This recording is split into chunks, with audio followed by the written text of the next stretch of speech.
رب اشرح لي صدري ويسر لي أمري واحلل عقدة من لساني يفقه قولي. أعوذ بالله من الشيطان الرجيم. بسم الله الرحمن الرحيم. الحمد لله رب العالمين، والصلاة والسلام على سيدنا وعظيمنا وحبيب قلوبنا وشفيع نفوسنا أبي القاسم مصطفى محمد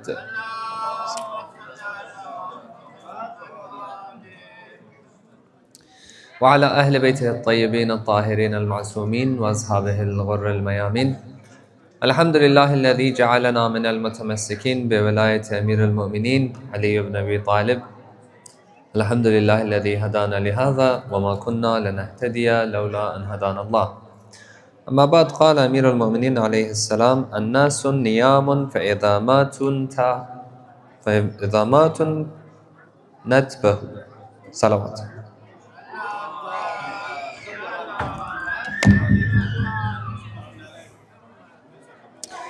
In the name of God, the most beneficent, the most merciful. Tonight's topic is about Islamic Irfan or Islamic Gnosticism. I think that's the translation. Tonight's topic is a bit complex, so I do encourage your focus, please, to be able to best understand tonight's content. Irfan in itself refers to knowing something, the ability to understand the essence of something. When we talk about Irfan in itself is a broad area of study, and it is quite rather complex, where we're not going to get into that tonight. But I'll give you just the tip of the iceberg when we refer to Al-Irfan. Now, learning Irfan may be a challenge. You may be able to learn it, but the most difficult part about it is implementation. And when I go through the lecture, you'll know what I mean. Irfan, according to Urafa, those who are highly esteemed scholars in the field of Irfan, they say that it has many stages. Tonight we're just going to talk about one stage, and that is the stage of waking up or being awake. In Arabic we call that al-yaqdha, to be awake. Now, for a person, if I was to ask you, what does it mean to be awake? The first answer is, I go to sleep, I wake up in the morning, I go to school, I go to work. So that's the first understanding of being awake. Another understanding of being awake is when I awaken my soul or my consciousness, where I am able to determine morality, what is right and what is wrong. One idea of being awake is when you begin to understand truth or reality, falsehood, and so on.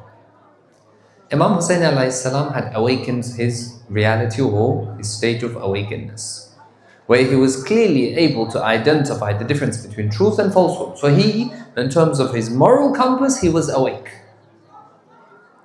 And the beauty about Irfan is you can become awake for yourself. And that is a stage that you and I should all strive for. As I mentioned, is the physical waking. So waking up from sleep. Allah subhanahu wa ta'ala says in the Holy Quran, Ya ayyuhal mudaththir qum fa'anzir. O you who is covered. Mudaththir refers to the one who is covered. Qum fa'anzir. Get up and warn. So this one aspect can be related to the Prophet himself, but also is a reminder for us as well, where we are also covered in the cloak. I want you to think about the example of Fajr. In the morning when you wake up, it's, especially in these mornings, it's cold, it's winter, and you're cozy in bed. Waking up for Fajr is really, really challenging because the bed is warm and it's comfortable and you don't want to get out of your comfort zone. So this ayah is, in a sense, relating to you and I in that aspect, where Ya ayyuhal mudaththir, it's talking to you as well, the one who is covered himself in that cozy blanket, in that jacket, whatever keeps you warm. Qum fa'anzir, get up and warn. Or in one understanding, maybe get up and fulfill your duties towards God.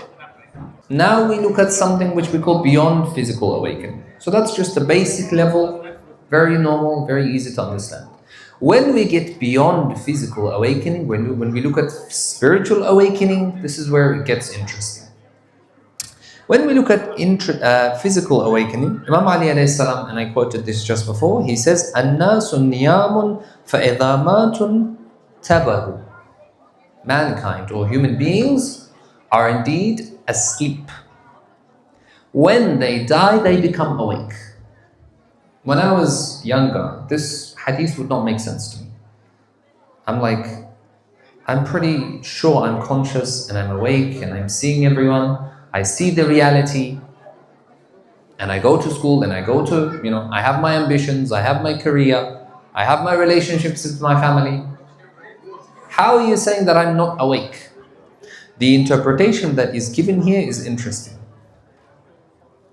Now, when we look at what inspired the Irfan to be studied, or the field of Irfan to perhaps emerge, most Urafa relate the following ayah in the Quran, which basically say that that is what interested them to study Irfan. And this is the ayah where Allah says in the Quran, قُلْ إِنَّمَا أَعَذُكُمْ بِوَاحِدًا أَن تَقُومُ لِلَّهِ. That I ask of you to do one thing, and that is stand for the sake of God. بِوَاحِدًا, only one thing. تَقُومُ لِلَّهِ, stand for God. What does this mean? Standing for God or standing for the sake of God, what does this mean? This means that you reflect on yourself. Am I prepared to stand for the sake of God? Am I heading into the right direction in life? And these are questions which are seeking to awaken your moral consciousness or your moral compass. Now, Urafa or the mystics, that they say there are signs of being awake, and I want you to reflect on whether these signs are present in you. If you have these signs, then it may indicate that you are awake. Let's go through some of them. The first one is the regular recitation of the Holy Quran. So one who recites the Quran regularly, according to Irfan, from the lens of Irfan or from a mystical lens, it has a lot of effect on the upbringing and the psyche of a human being, how much Quran you recite. One example of this is the story of Fudayl bin Ayyan. Fudayl bin Ayyan was a bandit. He was a thief. He would rob people. And he was a gangster. He didn't care what people thought about him. And he would try to do things his own way. One particular night where he plans to do a robbery, it's close towards the middle of the night, let's say 12 a.m. He's planning on doing a robbery. And he is going towards a house, but as a thief, you don't enter through the door. You try to go through the window. As he's about to enter through this window, the neighbor of the owner of that house is reciting Quran. An old man reciting Quran. The moment he's about to reach that window, coincidentally, this particular ayah is recited. أَلَمْ يَئِنْ لِلَّذِينَ آمَنُوا أَن تَخْشِعَ قُلُوبُهُمْ لِذِكْرِ اللَّهِ. Is it not time for those who believe that their hearts should be humbled for the remembrance of God? Those who their hearts should be humbled for the remembrance of God. Now, I want you to imagine you're Fudayl ibn Ayyan and you're about to jump into that window to perform that robbery. This ayah comes to your ear and you hear it. That ayah is what caused Fudayl ibn Ayyan to do a 180 in his life. Because to him, it was a wake-up call. Hold on a minute, what am I doing? I am robbing a person. I am taking the risk or the sustenance of a person's hard-earned money or hard-earned work. Somebody worked for this and I'm just coming and stealing it off them.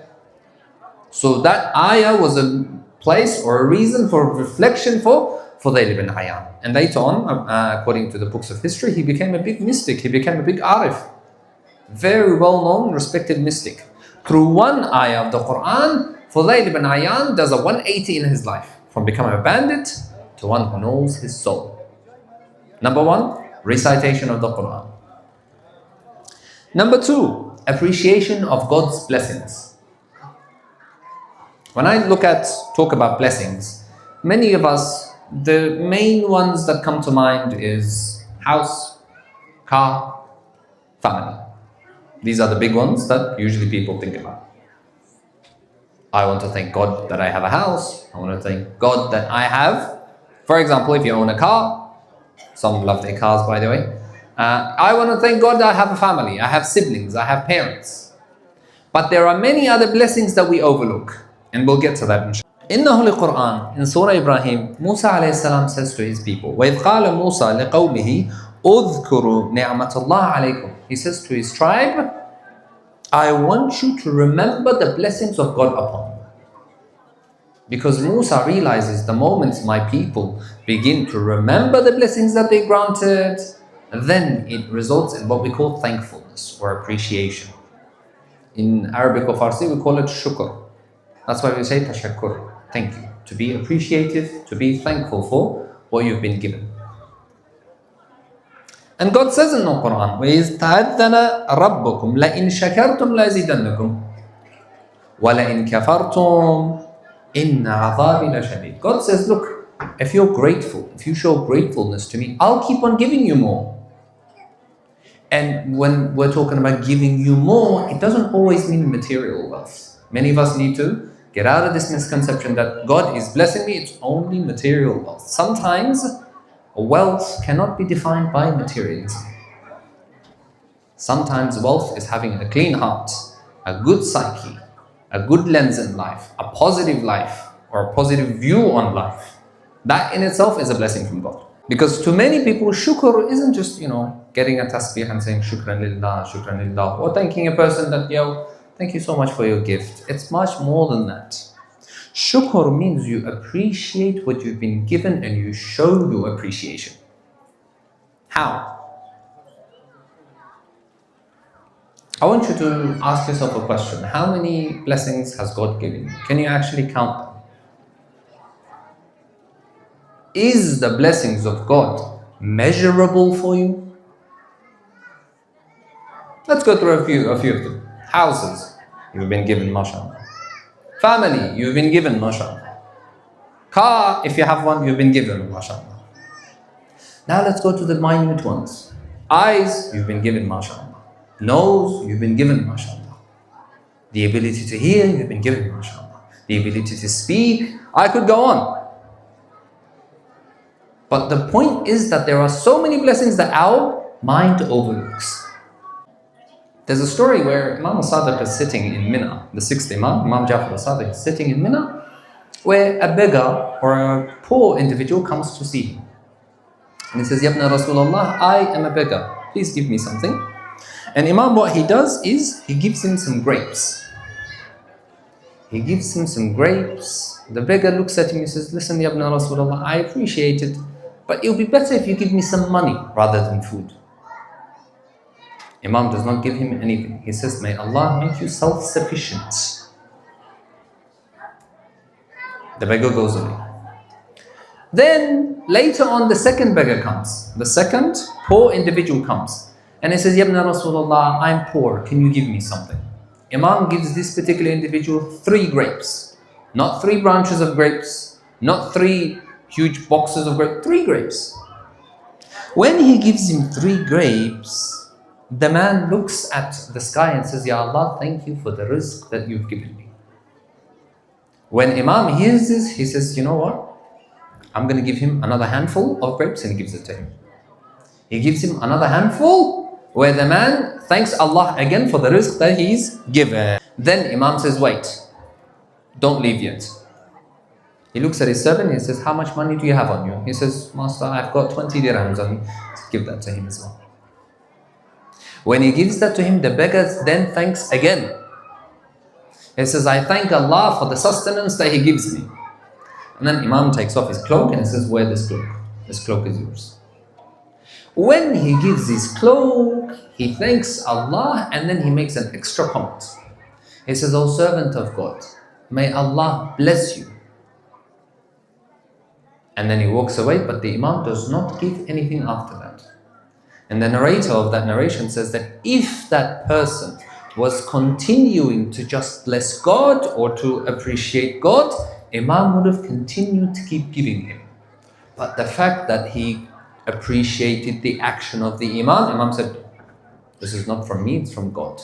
So this is what we call thankfulness. Now like I said, you can't really count all the blessings. We cannot be fully or absolutely shakur. In Arabic we call shakur those who are thankful. We cannot be 100% shakur. But we can strive to be that type of person.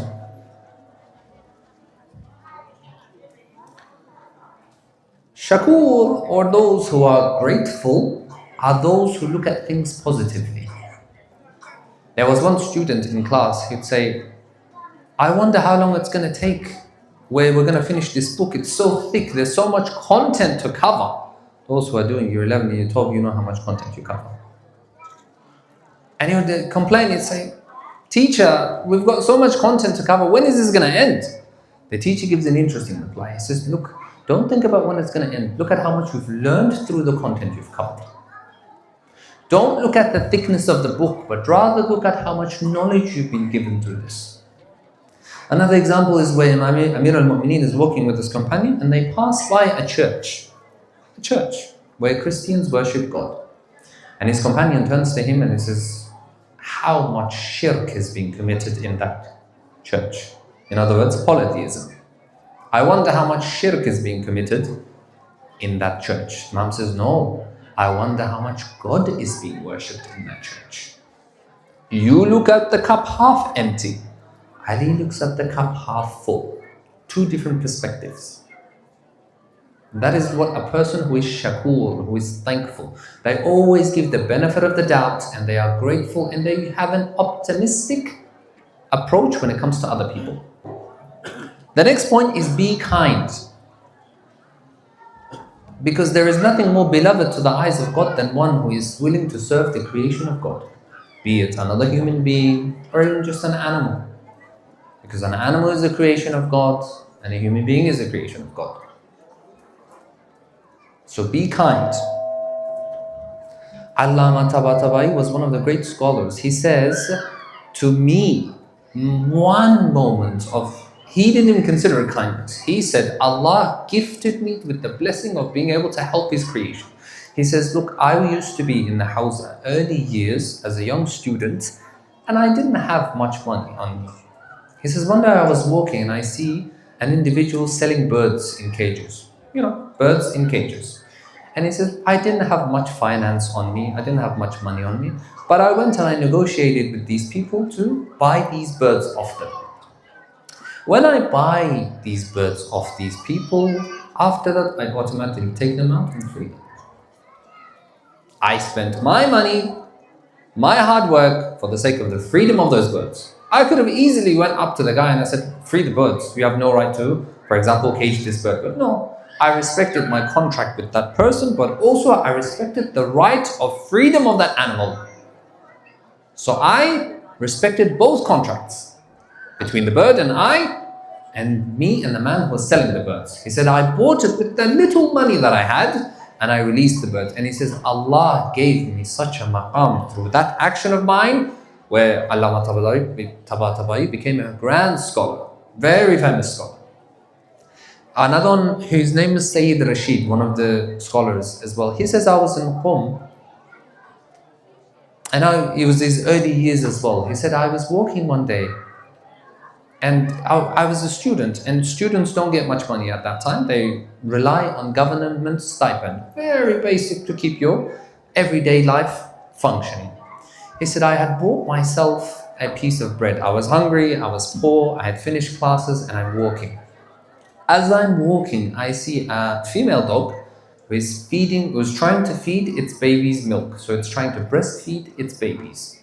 But I noticed that it hasn't got nutrients, it's been very deprived of food, and it can't feed its baby's milk.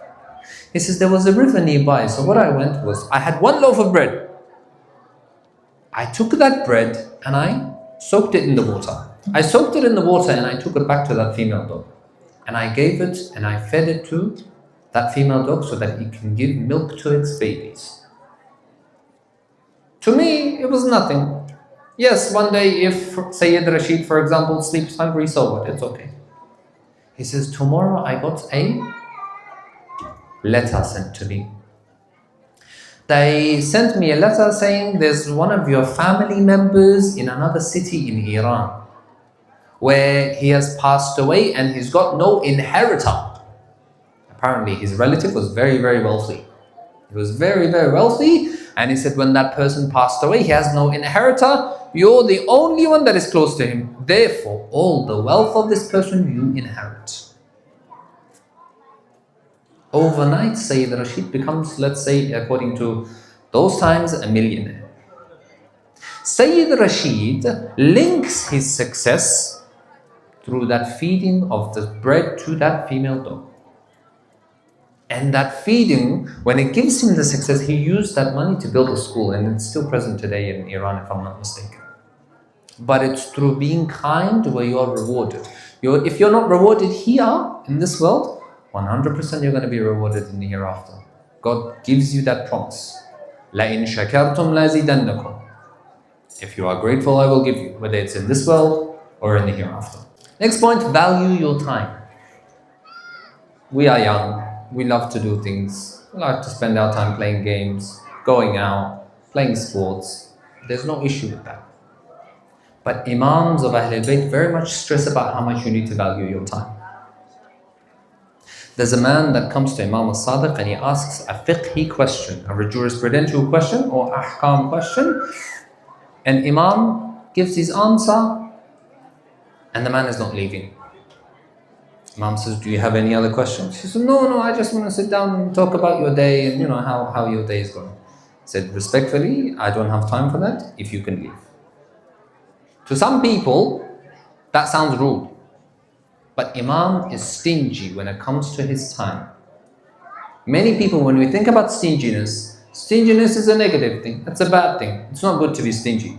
But with your time, it's okay to be stingy. Your time is valuable. You have to use it valuably. And Imam is saying to this individual that, listen, I have answered your question. If it's possible, allow me to seek to the needs of other people in the community. When someone owes us $10, how much you bother that person. Bro, where's my $10? You owed me $10 the other day. Where is it? We are so much strong on that. Where's my $10? But the same thing, when it comes to our time, you never say, where's the time that I spent for you? The time, or the zahmat in our language, the struggles that I went through for the sake of our friendship, for the sake of our brotherhood, for the sake of our family. Where's that time? Give me that time back. You can't get that time back. The money, if your friend is generous enough, he'll give you back that $10. But the time you won't get back. Time is more important than money. Many people say time is money. No, it's not. Time is more important than money. Because with time or through time, you earn money. But with money, you can't earn time. There are those who are wealthy and die at 30. There are those who are poor who are living until 70s. Anyway, I wanted to give a quite amusing, interesting story about valuing time. And this one, I find it quite funny because there's a man that goes into a shop.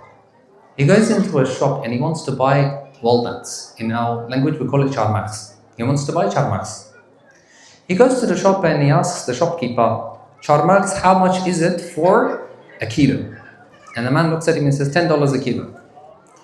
Okay, how much is 500 grams?